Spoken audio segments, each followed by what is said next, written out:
네, 오늘 오전 강원도 동해시 부근에서 규모 4.5의 지진이 발생했습니다. 올해 들어서는 가장 큰 규모고 앞서서는 규모 2가 넘는 지진이 16차례나 있었습니다. 더 큰 지진이 오는 건 아닌지 우려의 목소리가 나오고 있습니다. 취재기자와 함께 지진 현황 그리고 전망까지 알아보겠습니다. 김민경 기자. 네, 김민경입니다. 네, 오늘 동해에서 발생한 지진은 규모가 어느 정도였습니까? 네, 오늘 아침 6시 20분쯤 강원 동해시 북동쪽 52km 해역에서 규모 4.5의 지진이 발생했습니다. 올해 한반도에서 발생한 지진 중 가장 큰 규모인데요. 이번 지진으로 이 강원도와 경북에서는 진도 3, 그리고 충청과 경기에서는 진도 1에서 2의 진동이 감지됐습니다. 이 정도면 정지하고 있는 차가 흔들리거나 건물 위층에 있는 사람들이 진동을 느낄 정도의 흔들림입니다. 이런 지진이 내륙에서 발생했다면 피해가 훨씬 더 커질 수 있는데요. 다행히 오늘 지진은 해역에서 발생한 데다 지진이 50km로 비교적 멀리 떨어져 있어 이 내륙까지 전파되는데 에너지가 약화돼 피해를 줄일 수 있었습니다. 특히 동해는 오늘 규모 4.5의 지진이 발생하기 전에 어제 오전 8시쯤 규모 3.1의 지진이 발생했었는데요.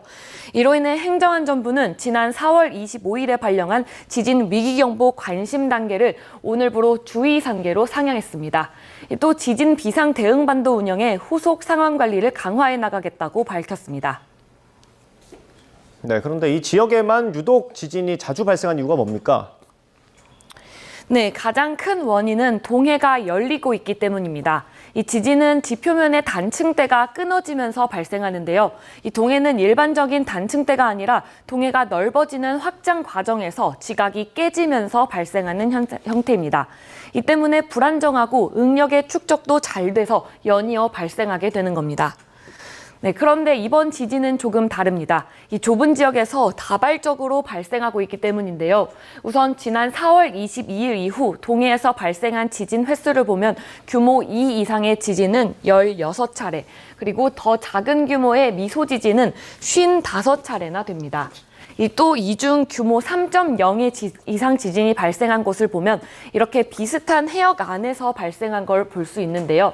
이 전문가들은 아직 단층대를 정확히 확정할 수는 없지만 이번 동해 지진의 경우는 확장성을 갖기보다는 알려지지 않은 하나의 단층대에 응력이 쌓여 지진이 발생하고 있을 가능성이 큰 것으로 분석하고 있습니다.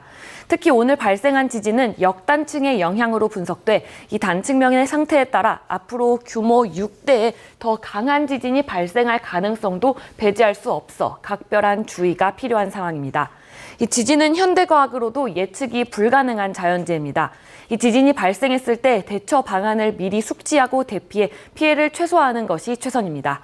지금까지 YTN 김민경입니다.